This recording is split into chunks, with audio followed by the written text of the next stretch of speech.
Breaking news, the Supreme Court rules against life. Live from Washington, D.C., Jay Sekulow Live. This is a big case we've been waiting on regarding an abortion law in Louisiana. It required doctors to have admitting privileges at nearby hospitals. The entire argument, essentially, well, there were two prongs to it, but the main argument during this case was whether or not that was an undue burden, whether it would shut down clinics, leaving women in Louisiana with very few, maybe only one abortion clinic they could actually visit in state to get this procedure done. Phone lines are open for your questions right now. Call 1-800-684-3110. It's a long opinion, a lot to get through, but the bottom line is this decision strikes down the Louisiana abortion law that put restrictions into place. The authors of the legislation said it was about protecting the women who visited these clinics to make sure that if they had procedures there were medical procedures in place that would allow them to get to a hospital if they needed to. And now, your host, Jordan Sekulow. Hey, welcome to Jay Sekulow Live. We're taking your calls, 1-800-684-3110. That's 1-800-684-3110. And yet another Supreme Court decision, 5-4. The Supreme Court has struck down a law that was similar to the Texas law that was there in 2016, though there was a major flip in one of the justices, and that was the Chief Justice, who, when a similar law that was actually broader was up before the court in 2016, though it was clear he would be in the dissent, he had no problem siding with Texas as a dissenter. It was a 5-3 case. In this case, again, you see something very different from Chief Justice Roberts. I mean, it's a reminder. This is not so shocking with him because of what happened with the Affordable Care Act. And remember how he did the similar thing, actually, to this opinion, just as a unfortunate reminder to people who are listening to Broadcast Dad, is he did that same thing where the case itself, he didn't really agree with the reasoning. Right. But he agrees with the outcome, so he made up his own way to get there, which we were talking about on Friday is the difference between usually our judges and theirs, that they have in their mind where they're going to be. They just come up with a reasoning to be there. And our guys actually follow their reasoning. Yeah. And he didn't. Again, he's actually showed he followed the conclusion. I think here's the issue, and I think this is the issue that we have to be very cognizant of. John Roberts 3 years ago said the law was constitutional, a law that was much broader than this particular law. This was a more narrowly tailored law. 4 justices dissented. Last time, of course, then you had the switch of justices. What happens here? John Roberts says, I don't agree necessarily with the reasoning of the majority, but because of stare decisis, I am going to stick with that opinion. Now, if that was the case, Plessy versus Ferguson, which was separate but equal, would still be the law of the land. There are times when stare decisis, the courts realize things were wrong. Karematsu, where the internment of Japanese Americans in World War II. That case today would obviously not be followed. So this application of stare decisis, Andy, the Latin, of course, important here, but John Roberts had an easy way to say, look, I thought it was wrong then, I think it was wrong now, but he didn't go that way. No, and that is very disappointing. Stare decisis simply means that cases that have been decided one way, the Supreme Court or any court should continue to follow that precedent because it's binding on a subsequent court. But as you pointed out, sometimes old decisions like Plessy versus Ferguson and Karematsu are wrong, and you have to say that they're wrong. And you can't rely on stare decisis, which is judicial precedent, to say that they are right. And John Roberts disappoints yet again by having the opportunity to follow what he did in the Texas case and the Louisiana case. He didn't do that. He joined with the majority and, again, disappoints once again those of us who are pro-life and who believe in the sanctity of human life. All right, folks, we're going to take your calls, 1-800-684-3110. If you got questions about this case of the Supreme Court, again, 1-800-684-3110. Your calls, your comments. I will point out, Gorsuch, Kavanaugh, part of that strong dissent. There is this question, though, is it different now? Have you ever seen a Democratic appointee to the Supreme Court become a conservative? We talked about that on Friday. Byron White, only example. But that's been a long time. A lot of pressure on John Roberts, and he saw what happened in 2012 when you go against your principles, against your views, even when you've been on the record with those views, and you uphold their laws, even if the reasoning doesn't make any sense. All right, welcome back to Jay Sekulow Live. This is Jordan Sekulow. We're taking your calls, 1-800-684-3110. That's 1-800-684-3110. All right, let me just, I want to ask this to Andy, and then CECE HEIL's join us. Because John Roberts falls on the issue of stare decisis. He said the decision was in 2016. I thought the court is wrong here on the substance, but I'm bound by stare decisis. What does stare decisis mean, Andy? Stare decisis means that cases on similar facts should be decided the same way. And once the court has spoken on something and has decided something a certain way, then it should be bound and cannot change its opinion and its decision-making process anymore. That's the way they decided. And when you had separate but equal in Plessy versus Ferguson, when you had the Japanese internment camps and the Korematsu decision, as you pointed out, stare decisis would mean that we can't deviate from that today. Well, of course we can. And we should be able to deviate from decisions that are wrongly decided. This was a cop-out by the Chief Justice and very disappointing, Jay. Yeah.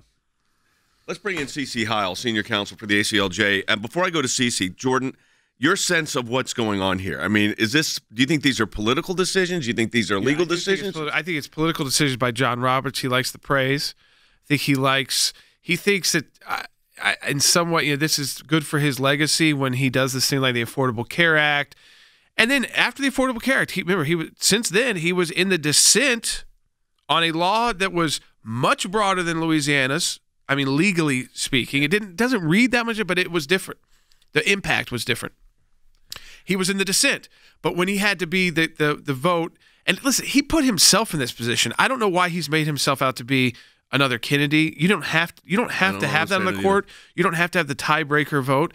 But I do think that he likes the praise. I think he likes the media coverage of this today, in the sense that the liberal media, which is the mainstream media, is praising him, and I think he loves it.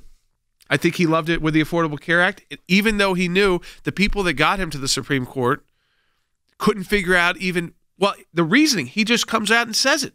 I don't agree with their philosophy. Remember, we talked on Friday about typically the difference between these two sets of judges, why everyone knew where this case went if Justice Breyer is the author, is because it doesn't matter.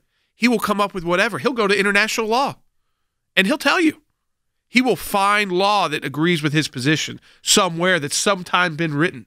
And our guys are not supposed to be doing that, right? The guys on the right, the people who are coming with a judicial philosophy that's supposed to be a more conservative judicial philosophy, look at the Constitution, look at the history as well, but look at the Constitution itself. Does a state have this? Is this a federal government's role to step in here? And this case was actually, the difference between this and Texas also, this case was supposed to be about who had the standing. Yeah. It wasn't even supposed to be about undue burdens. No, and the standing issue, I think, would have been the easy way out. I want to bring in CECE HEIL, Senior Counsel with the ACLJ, because what this also does not bode well for, and nobody wants to say this, but I'm going to, it does not bode well for an overturn of Roe versus Wade. CECE? Yeah, we see that the court just keeps changing abortion laws and rules. And under Casey, of course, they required that there would be an undue burden imposed by the law. And then we saw in Whole Woman's Health, which was the previous case to this June case, that they couldn't prove that there was an undue burden. So the court changes and says, well, if there's no benefit or if it's unnecessary, that's going to equal the undue burden. And so, it's that faulty assumption that abortion is safe and therefore admitting privileges are unnecessary. That's what this whole decision was based on. And we submitted a brief in this case that attacked that erroneous underlying assumption. But it just goes to show that this court, or the Supreme Court, is willing to keep changing laws and even constitutional laws to protect the judicially fabricated right to abortion, and that doesn't bode well for an overturn of Roe v. Wade. There's another interesting aspect of this, and I'm holding in my hand, if you're watching on TV, the brief that we filed in the case, and this was about admitting privileges to hospitals, although I agree with Jordan, it could have been decided on standing. But what's interesting here, in our brief, we actually attach as an exhibit, and it's probably 65 pages, every time hospitals, ambulances were called to abortion clinics for medical services to be rendered in a hospital, that these doctors don't have to have admitting privileges for. I mean, think about that for a moment. And that was in the brief, and that was in the record, and basically they ignored. They ignored it to get to a desired result here, Andy. This was, in a sense, the shock to me is that Chief Justice Roberts, who I've known for many years, decided that a case that had 3 years of precedent, that was closely divided, could not be overturned. Well, of course it could be overturned. Look, he ruled that the Texas law was constitutional. He was in the dissent. That was only 3 years ago. What has changed? What has changed? He comes up with this fabricated idea that, oh, I'm bound by precedent. Even though I didn't agree with that precedent, I'm bound by that precedent, and I've got to rule that way. No, you don't. You've got to rule by what the law is. And what the law in Louisiana was a constitutional exercise of that sovereign state's privilege to protect its citizens by saying that a doctor had to have admitting privileges in a hospital within 30 miles of where the abortion clinic, or may I say the death chamber, exists. And that was a perfectly proper exercise of the sovereign state's right to protect the safety and welfare of its citizens.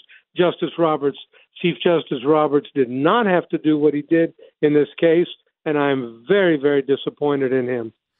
All right, folks, 1-800-684-3110. If we answer your questions, get your comments as well at 1-800-684-3110. Let me go to Than in Washington, D.C. Than, obviously, listen, we're an organization. We work on these nomination battles.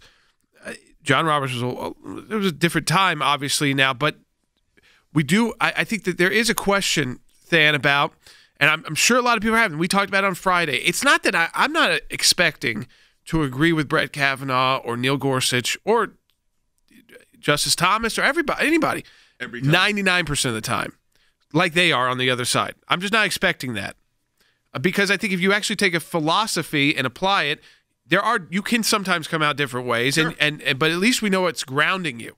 John Roberts threw that out the window today, so I think there's a new question now for the more conservative members of the U.S. Senate next time this happens, which is, we went through a Souter, and now we have a Roberts.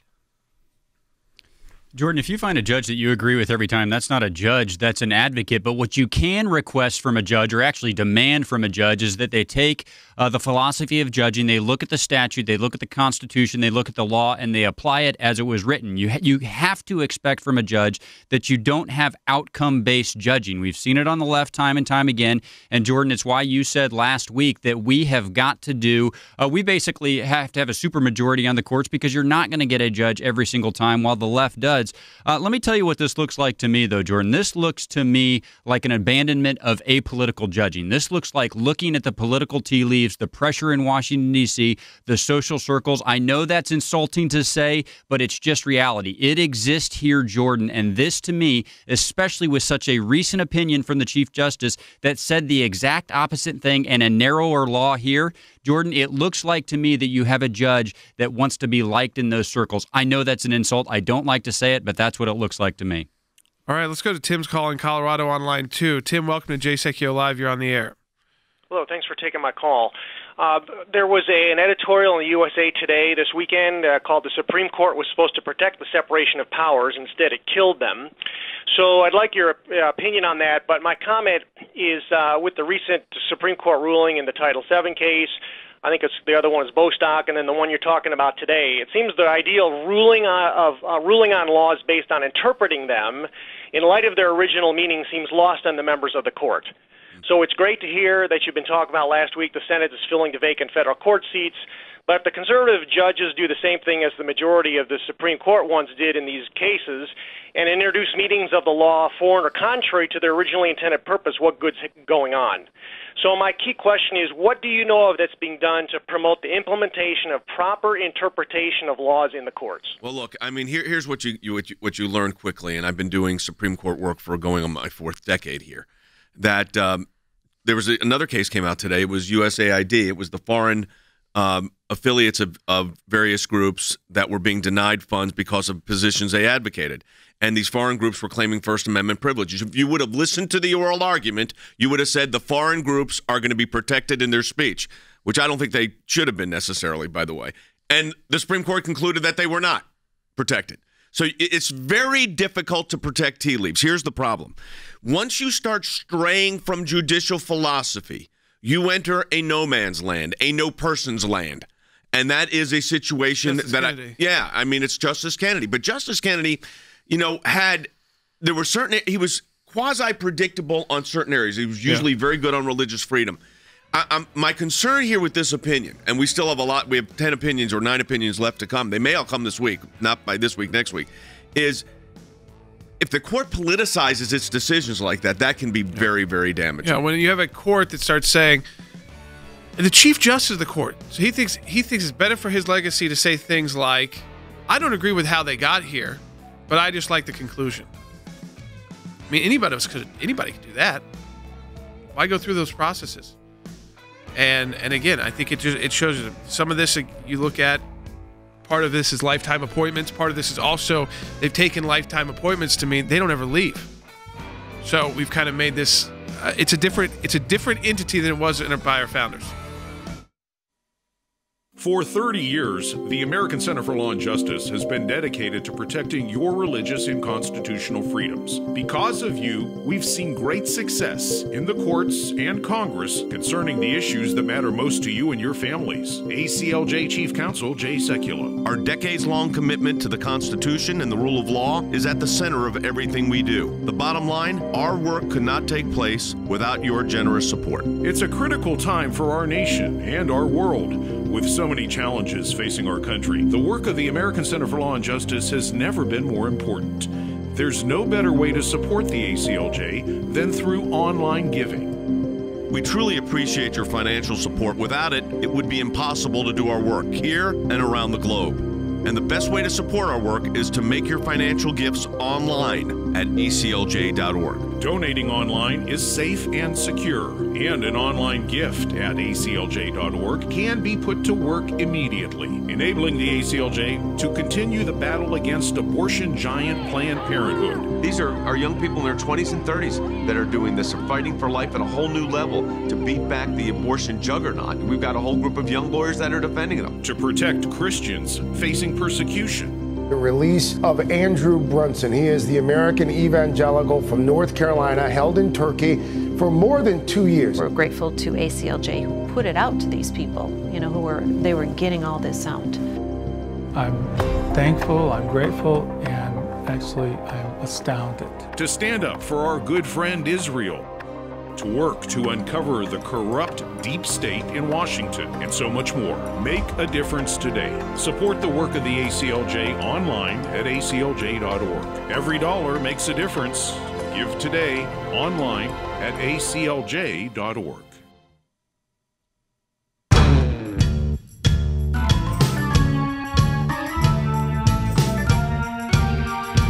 All right, welcome back to Jay Sekulow Live. We're going to take your phone calls, 1-800-684-3110. That's 1-800-684-3110. I mean, listen, Chief Justice Thomas said in response directly to the Chief Justice in his dissent, despite the fact that we granted Louisiana's petition specifically to address, whether abortion providers can be presumed to have third-party standing. That was the initial reason why they even made a difference between this case and the Texas case, to challenge health and safety regulations on behalf of their patients. Chief Justice cast aside this jurisdictional barrier to conclude that Louisiana's law is unconstitutional under our precedents. So, I think it's been clear, again, everyone's not a John Roberts, everyone is not a Kennedy, everyone is not a Souter. I think it's been tougher. First, conservatives didn't really get involved in this until much later than I think the left. So the left, the abortion issue. Well, it wasn't even that partisan. If you look at Roe versus Wade, mostly Republican nominees to the court. Yeah, Planned Parenthood supported Planned Parenthood. This was kind of when social conservatives, Catholics got more involved in the pro-life effort. Then it was Protestant churches started actually even talking about things like abortion. Which, if it was related to anything about sex, a lot of the denominations were pro-choice for a long, long time, into the 70s, and I think it was until the 80s that for instance, the Southern Baptist changed. But I don't want people to lose hope here, because we've also seen significant wins on the life issue out of the Supreme Court CECE, especially in our defense of crisis pregnancy centers. Yeah, we've seen legislation pushed to shut down pro-life centers, typically tried in more liberal states. We've had cases in New York and California, as well as others, where we successfully represented pro-life centers against laws that were basically forcing them to promote abortion or to refer for abortion. And, we won on that these laws cannot compel speech from pro-life centers that don't agree with what the pro-life center stands for. Yeah, so again, and those were significant wins, and those were at the Supreme Court, and we had a couple of those cases. I think we had 2 that were up there on that we won. So it's not like we're not seeing victories. But, Andy, the concern is here. I mean, I think people are looking at the last couple of decisions, and you shouldn't judge any justice by 2 decisions. But you look at the decisions that are coming out, and there's reason for concern. There is reason for concern. I agree with what Jordan was saying. There's a certain glamour that the Chief Justice seems to be entranced with, the media spotlight that he gets whenever he rules with the left and whenever he goes with the liberals. It's very nice when you go to Washington cocktail parties to be courted by the liberal left and say how great a decision you did. And I think he has fallen prey to this, Jay, because, he has done things like in the Obamacare decision, like in this decision today, that just do not support the philosophy that he maintained throughout his judicial career. So what's this all about? Yeah, well, I mean, you thought a decision was wrong 3 years ago, and now today you say, well, I've got to change my vote because even though I thought that was wrong, stare decisis says I'm compelled to do the opposite. Not true. But it is not true because, as I pointed out, there's been a lot of decisions that has been turned, the Supreme Court has changed their mind and have reversed the previous decisions. It happens all the time. Let's go ahead and take a call, and I want to play this Pete Williams bite coming back up. Let's go to Kristen in Maine on line 1. Kristen, welcome to Jay Sekulow Live. You're on the air. Hi, Jay and Jordan. Thank you for all that you do. My question is, well, first of all, I'm really grieved by the decisions that Justice Roberts has been making. But I'm just wondering if there's anything we can do as citizens to contact him to let him know. I know we can as senators, but yeah, no, you can't because it's a lifetime appointment, as I believe it should be, even when you disagree with the justice's conclusion. So I don't want to take that away from the Constitution's clear on that. There's no way to express your grievance as far as directly to the justice, and that would frankly be inappropriate. And look, there's some other decisions coming that we may be pleased about Justice Roberts' decisions. I don't know. I thought he did a very admirable job, for instance, a very good job in the impeachment proceeding. He handled it with dignity and with decorum. He handled it with sticking to the law. He was the John Roberts that when he said during his confirmation proceeding, I call him balls and strikes, an umpire. An umpire doesn't say, though, in my view, well, the last time we called it a ball, so this next one has to be a ball too. And I think, CeCe, that's kind of where he got it wrong here. Yeah, absolutely. I mean, even as I read his words, they were just shocking. The fact that, I didn't agree with the whole woman's health decision. It was wrongly decided, but it doesn't matter. Right or wrong, I have to adhere to it in deciding this present case. And that's just, that's not true. It was a cop-out. That was a bad statement and a bad decision. Well, it's also, what's the point of the Supreme Court then? Why relitigate any issue? If we know that they're just going to go back to, why don't we have 3/5? Why do we have Dred Scott? Why do we have these cases even? Why do we go back and fight for these issues? And also, why give them that authority they have? Why not go back to pre-Marbury versus Madison when the court was basically a court for, there'd be issues obviously where they would make a big decision, but they didn't have no one really cared what they decided. It wasn't something you stayed on for your whole life. Because if they're so impacted by the media, and if they're so impacted by who's at their party and who's at their event, and more so than you'd think, by the way, a lot of them, it gets very tough to figure out, okay, who could you actually get through the U.S. Senate process now? Because that's now basically whoever's in control. It's gone down to 51. Yeah, I was going to say, I mean, there's no filibuster anymore. Yeah, right? No filibuster. Could you get a vacancy this summer? You can always get a vacancy, so you don't know. How's it going to play out? I mean, it's all dependent on the election unless there's a vacancy before. If there was a vacancy before, Than, Do you think the Senate could get a nominee through? Yes, I do. I think they'd fill it. Leader McConnell has said the same thing. I mean, Jay, you need a president willing to nominate and a Senate willing to confirm. Look, if the Senate didn't want to confirm, they wouldn't have to. Nominating. I don't think that would be the issue. My concern would be whether the Senate could get it done, and you're saying they can. Well, and the last time around, Jay, you didn't have the two components that the Constitution requires in order to get the confirmation. The Senate is perfectly welcome to sit on it if they want, but I suspect that this Senate would want to move if the president nominated a new justice. And I will go back to something that Jordan said a minute ago. For much of the last decade, Jay, there was a double standard. When a Republican nominated a justice, it required 60 votes to overcome cloture. But when a Democrat president appointed a justice, it only required 50 because Republicans were not willing to filibuster. We have only been on a level ground as far as confirming justices to the Supreme Court for a very short period of time now. So, yes, this is a very disappointing ruling. But Jay and Jordan, look, if you get a little bit more time where the level field is playing, maybe some of that dynamic in Washington where there's justices that sit on the court that want to be comfortable for the rest of their life term, maybe that starts to change. Well, you have to wonder, too, is it better to have someone battle-tested like Brett Kavanaugh and Justice Thomas? Not saying anybody would ever want to go through what they've gone through, with Justice Thomas went through and what Brett Kavanaugh went through, but battle-tested nominees. You think about, remember, even the Gorsuch vote. I mean, if you actually look at the vote, he barely gets on the court. So I think it changes how they think about things. And with John Roberts, too, I think he's kind of forgotten the process he went through. We'll be right back on Jay Sekulow Live. Take your phone calls in the second half hour, 1-800-684-3110 to talk to us on air. That's 1-800-684-3110. As always, we encourage you to go to ACLJ.org as well. Check out our new school choice initiative at ACLJ.org.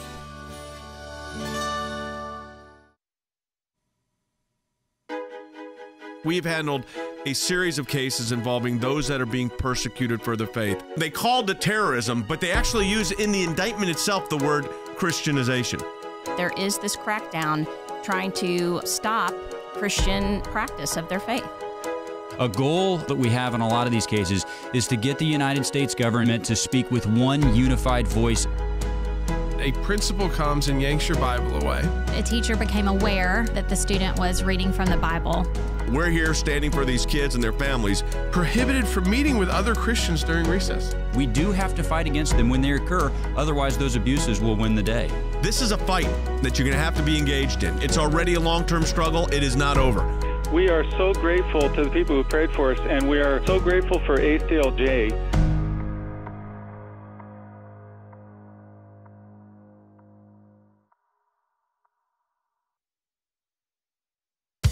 Live from Washington, D.C., Jay Sekulow Live. And now, your host, Jordan Sekulow. Hey, folks, welcome back to Jay Sekulow Live. We are taking your phone calls at 1-800-684-3110. That's 1-800-684-3110. We're talking about, Dad, the case at the U.S. Supreme Court. It was June Medical Service. I'll hold our brief here for folks to see who are watching on Facebook and Periscope. But this is the case at the U.S. Supreme Court. A similar case back to a case out of Texas. And people had high hopes for this because the court there is a very different court. I mean, John Roberts kind of blew through that too. The court has shifted significantly. Yeah. So that's why it was even got to why the case was even heard, likely. Let's set up for everybody. I think it's important, Jordan, to set up for everybody that there was a case in 2016 that was basically the same, a broader statute. It had admitting privileges. Okay. So it covered the admitting privileges. It had other issues too. So you had to not just have... If you're going to perform abortions, you also had to have ambulatory care at your facility. Now, that's pretty low level. I mean, there's not these highest standards. But you had to have these different new issues, categories of it's not even restrictions because you weren't saying you couldn't do something. You're saying these are the standards you have to have. Yeah, like if you walked into your just dentist's like office. how right. I mean, listen, right now we're all seeing how people can say, well, the county or the city has come in and said you all need to be doing something, or if you're going to conduct business, you must do this. And some cities and states have the authorities to do that. Some don't. Depends on where you live in the country right now, depending on what kind of power your governor has, what kind of power your mayor has. And it changes depending on what state you live in, depending on what county you live in. And so that's something I think we're all seeing right now. Yeah. But the Texas law was basically, if you were going to have this decision after that, you didn't need to take this case. So they decided the one in 2016, and they held by a 5-4 majority that the law was unconstitutional. Then Justice Roberts was in the dissent. Now, a even narrower law, Justice Roberts sides with the majority to strike it down. And Andy, again, I want to reiterate this, he rests it on stare decisis. Explain to everybody what that means and how it applies here.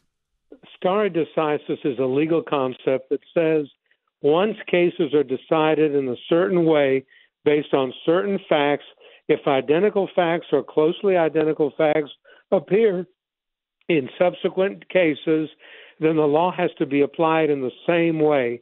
That gives stability to rulings so that we can predict what courts are going to do.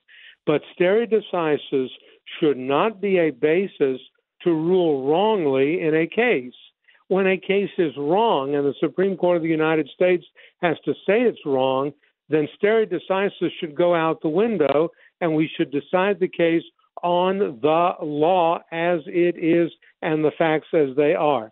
Now, Chief Justice Roberts says that the Texas case, that was a 5-3 decision, by the way, Jay, he said that was wrongly decided, and he ruled that way. Now, on the identical facts and the same law, essentially, he says, well, I'm bound by a wrongly decided case. What kind of nonsense is that? How disappointing. I thought we had a man up there who was a leader, who was the Chief Justice, who had a philosophy that was a good pro-life conservative philosophy, and yet he falls prey to the liberals. Very disappointing to me. You're supposed to be a judge. He said his rule as a judge is to call them balls and strikes. And as I said in the first half hour, and I'll say it again, what that does not mean, though, if the last pitch was a ball, that means this pitch is a ball. And that's what he did here. He kind of, it was a ball then, and even though I think it could have been a strike, it's a ball then, even though I wanted it to be a strike, well, now the same pitch comes, and I'm going to call it a ball again, even though I thought it was a strike. I mean, it's the whole thing makes no sense. And he said that in his opinion. I mean, it's not like we're putting these words in his mouth. He literally said he did not agree with their reasoning, but the conclusion. So that's what they do. On the other side of judicial philosophy is go find somewhere some statute and some interpretation, even if it's from an international court, a foreign court, somewhere else outside of the United States, that somehow came to the conclusion I want. I'll take that. That's good for me. And then, because I don't care about the philosophy of getting to the point, I know what I agree with. So I know if it's a strike or a ball before I've even made up my mind on how to get to that point.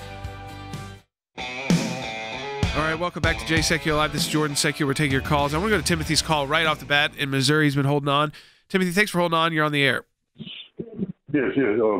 Wondering, and listening to your other callers, what can we do? Because this is a Supreme Court, and they made this ruling that it can't be challenged.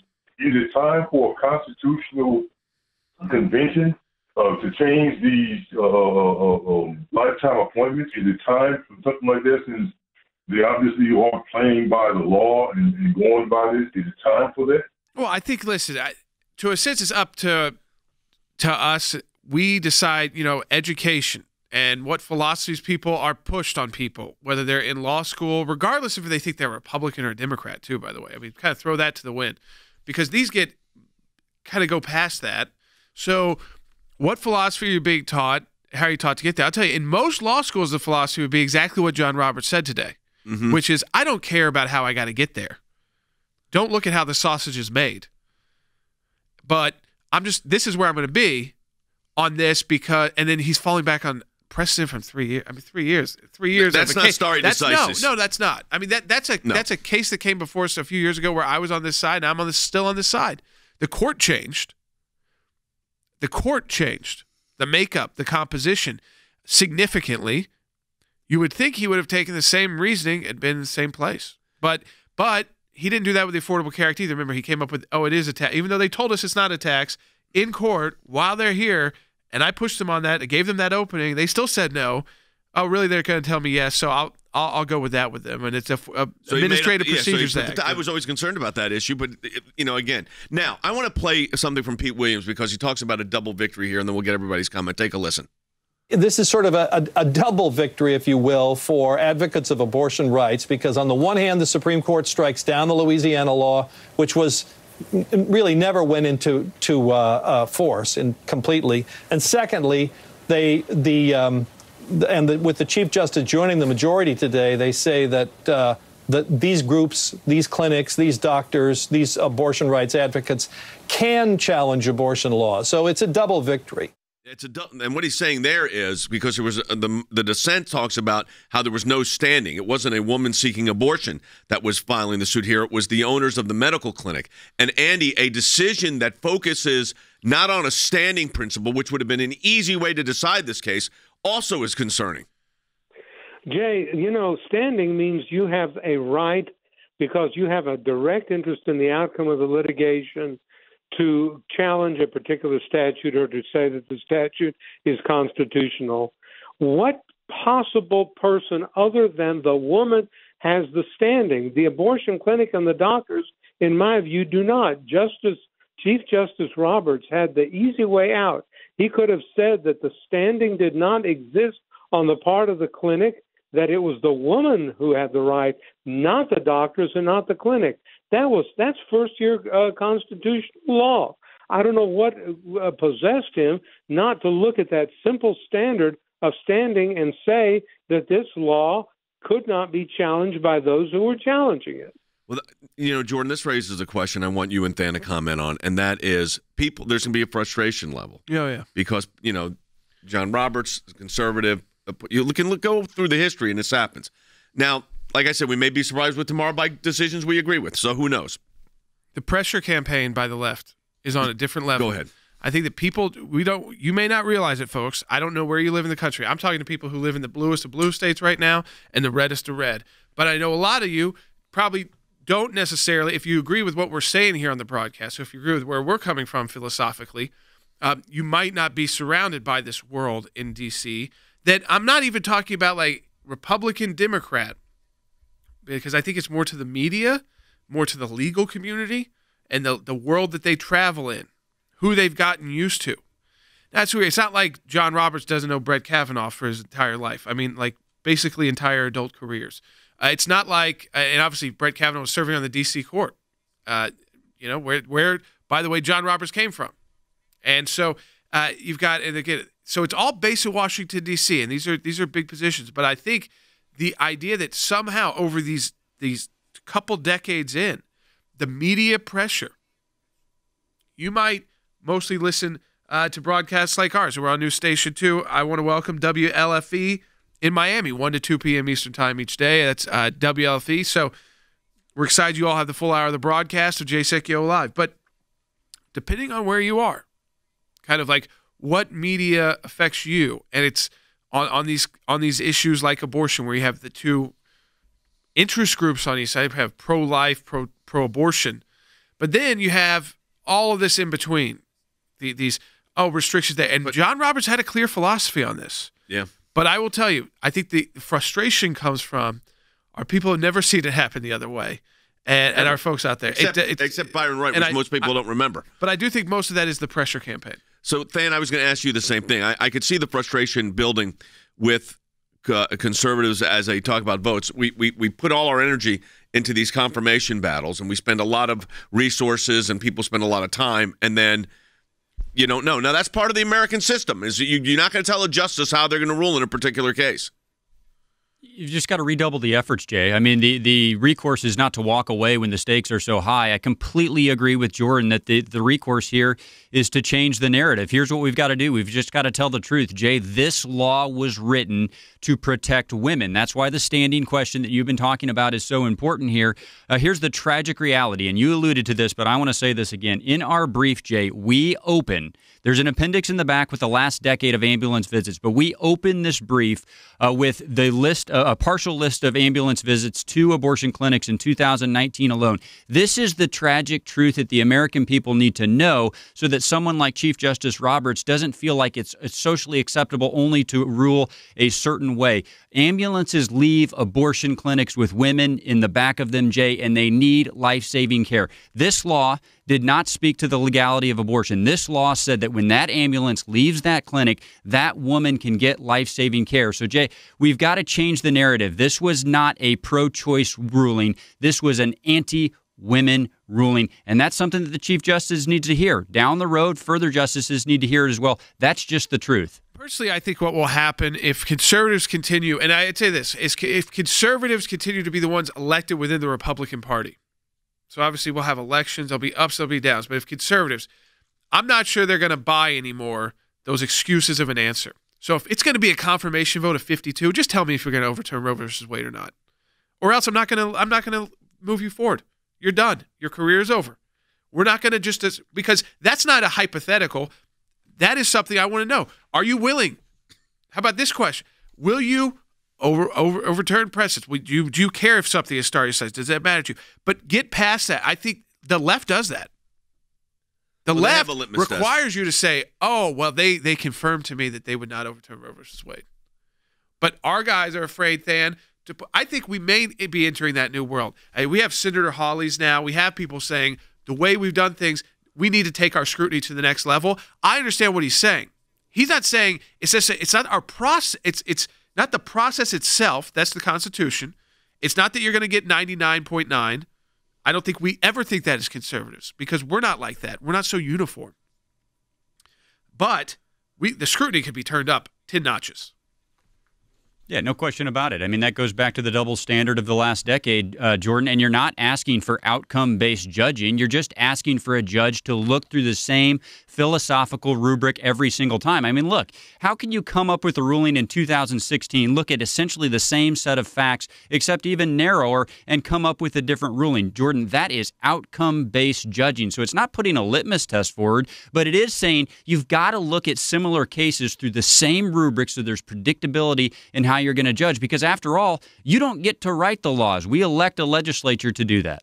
When we come back from the break, Andy, I'm going to play a statement from Senator Schumer that kind of finished the last segment off. But I'm reading the Alito dissent right now, and he pretty much eviscerates the Chief Justice's reasoning on stare decisis. Andy? Yes. Of course, Justice Alito is a true conservative. He is a person with principles. He is a person who understands when stare decisis should be applied and when it should not be applied.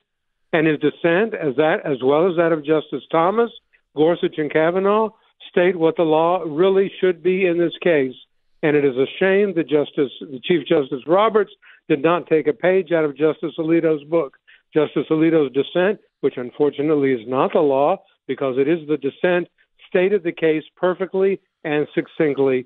Justice Roberts should have taken a page out of that and followed his colleague's opinion. All right, folks, we are taking phone calls, 1-800-684-3110. That's 1-800-684-3110. We've got another segment coming up, so we'll get to your calls when we come back. That's what we do in our final segment. So if you've got questions or comments about this, 1-800-684-3110. Do you agree that these maybe, and I think it pushes you there. You have to do more than one day of thought, not just react. But you have to wonder, should we be, I don't want to take the left's approach to this. I think they've taken it to a level that is out of control. But why do we accept, I'm not going to answer that question, so that we can get 51 votes? What if our folks said, I'm not going to give you my vote to get over that line. You're not going to get this lifetime job at the Supreme Court of the United States with your fancy robe unless you answer the question. So think about this for a minute with Chuck Schumer. This is on your pressure campaign. Yeah, because I said that the pressure is immense. I do think where they lose is that and I think they miscalculate, is that when you put someone through the ringer like a Kavanaugh, like a Thomas, or even like a Gorsuch where they barely get confirmed, I think that they're a little bit more battle-tested. Now, in John Roberts' case, it was still not like a giant. It wasn't like, but I will go back to this with Chuck Schumer. This was his threat that he made to Kavanaugh and Gorsuch if they decide a case a certain way. Take a listen. I want to tell you, Gorsuch, I want to tell you, Kavanaugh, you have released the whirlwind and you will pay the price. You won't know what hit you if you go forward with these awful decisions. Okay. You won't know what hit you. You've paid a price. If we use language like that, it'd be a headline right now in the news in 15 minutes. Because people would say, oh, are they supporting people who are, exercising a Second Amendment right to surround a court? Are they supporting violence? Are they calling on violence or for violent overthrow of the court? But if Chuck Schumer says it, well, since no one can imagine him, I guess, handling a firearm, maybe no one thinks that. And this was, by the way, those were statements that Chuck Schumer made around this opinion. Oh, he came around this court. He came out argument after the oral argument and said that to the protesters who were there in Washington, D.C. He did on the steps of the Supreme Court. Yeah, so I'm going to throw this one again to Andy, and I want to go back to Than on it from a political standpoint. Andy, from a legal standpoint, this pressure campaign that I think Jordan aptly names is really counter to what our constitutional lifetime appointments are supposed to prevent. We don't have pressure campaigns because we're here for life. Well, you're not supposed to yield to pressure. You're supposed to, you get your job according to the Constitution, what's called during good behavior. That's what the Constitution says. But instead of yielding to your own sense of your judicial philosophy, you do yield to pressure. And I remember Schumer screaming his head off about Gorsuch and Kavanaugh after the oral argument. And you know what's ironic, Jay, is the fact, if you recall, that the Chief Justice criticized Schumer for making those statements, didn't he? He came out and condemned him and said, what a terrible thing. And yet, in this decision today, he capitulated to that thing and seems to have said, oh, but I'm going to be afraid to rule myself, Gorsuch and Kavanaugh, and now Roberts is in that. No, I'm going to play to the liberal left when I could have easily followed what I decided in the Texas case, followed the idea that there is no standing and done the right thing. So he's caved. Yes. So, well, does it surprise you? It's the same court that said it. 3/5 of a human can be counted that way. Yeah. Same court. They're human beings, and not, it's how far does technology have to get? They have to watch the kid's head get ripped off? Outside? I mean, I don't know. Does it have to be 3D, 4D, 5D? I don't know. We don't even have that D yet, maybe. To a point where they finally are so embarrassed by what they've done that they ignore that it even happened in recent history. Go back in the 1960s Supreme Court. Same court did Roe versus Wade. You probably don't agree with a lot of what they decided. But they love Roe versus Wade. That's fine. Let's go to Deborah calling in. Let's go to Karen first. She's been holding on in Georgia on line 1. Karen, welcome to Jay Sekulow Live. Hi. I just had a question about the stare decisis. Yes. How that is different from precedent, because I thought that with precedent, you almost can't vote against precedent. You can't. Precedent is stare decisis. Andy and I'll talk about this here. So the court has gotten things wrong in its history. They got wrong the separate but equal doctrine. They got wrong, that was Plessy versus Ferguson. They got wrong Dred Scott, that black Americans were only 3/5 of a citizen for counting purposes. And they got other cases wrong, and they have reversed the course. Karematsu, where they were interring Japanese Americans during World War II. These are horrific decisions. And then the court walks away from them. And stare decisis also, Andy, implies time, that it's been so embedded into our constitutional analysis that it would just be an earthquake to undo it. That's right. It doesn't mean that wrongly decided cases have to keep being wrongly decided because previous ones were wrongly decided. That means that when you see a case that has good precedent to it, that abides by the law and the facts before you, you follow that precedent in ruling. That's okay. But stare decisis should not be a vehicle for the perpetuation of wrongs that have existed before, such as the Plessy decision, Dred Scott, and the ones that Jay has cited. So what Justice Roberts does is he fails to understand stare decisis is not an immutable concept that must be applied in every case where the prior case that you're applying has been wrongly decided. And didn't he say in the Texas case it was wrongly decided? Yes. Well, why don't you stick to your guns, Mr. Chief Justice? Yeah. There's an interesting, we're going to get to our last caller in a second here, but there's an interesting quote from Cecile Richards, who used to be the head of Planned Parenthood. Take a listen to this.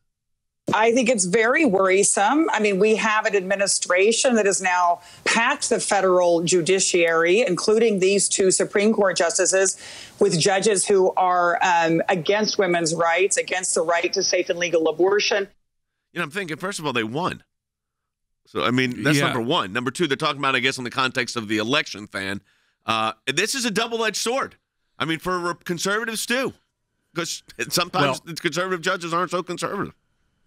I would say she's correct on this, Jay. I mean, it wasn't quite enough in this case, but 200 judges that I'm sure Planned Parenthood is not happy about. And by the way, they were the ones that organized that rally that Chuck Schumer spoke about, and they get $600 million of taxpayer funding, so she might be worried about that as well. But Jay, if I could just very quickly, here's the other thing she's scared of. Life is winning, because when mothers see these 4D images, they're choosing life more and more. Medical advances are showing that babies survive at an earlier age. I'm personally involved in a case where a baby born at 25 weeks gestation is now thriving. Jay, I'll tell you this. Cecile Richards, she might have had a temporary win this week. She's got an awful lot to be worried about, though. Life is winning. We just have to say true. Culturally, things that, if you have to wait for a court to say something is illegal, that's not necessarily saying a lot about you, about like our culture and where we are. And listen, I know a lot of people are questioning a lot of this right now because it's a kind of a wild time. Let's be honest. Also, it depends highly on where you are in the country right now. If you watch on Facebook and Periscope, and we're back in a studio, it's different than where other offices are and how your office may be and how work may be here, or what TV you're watching, how it looks different. There's a reason behind that. It's because things have not gotten back to normal, and there's been some changes. So I do believe that some of this we can change culturally, like Dan just said. People are going to make this decision on their own. We might Planned Parenthood might be out of business, not because they, only because they get federal tax funding, but because no one's going to be willing to support it. Maybe like what's happened to social media companies who have been caught, they've allowed ISIS and all those other groups to say whatever they wanted to say. Oh, and then finally the people realize, hey, maybe everything that Facebook and Twitter wasn't allowing was great, considering that's how ISIS organized itself as a terror group, was by using these social media platforms that pick and choose winners and losers as they go. But who is it up to? It's up to the people. If people stop going to Planned Parenthood, people say it's too risky, it's too dangerous for me, and I think I'm killing a human being, there won't be a Planned Parenthood. It doesn't matter what John Roberts says. We'll talk to you tomorrow on Jay Sekulow Live. As always, we encourage you to go to aclj.org. That's aclj.org. We've got, again, our brand new school choice initiative. Again, that's how you change significantly where these courts go, but also where our culture goes. aclj.org. We'll talk to you tomorrow.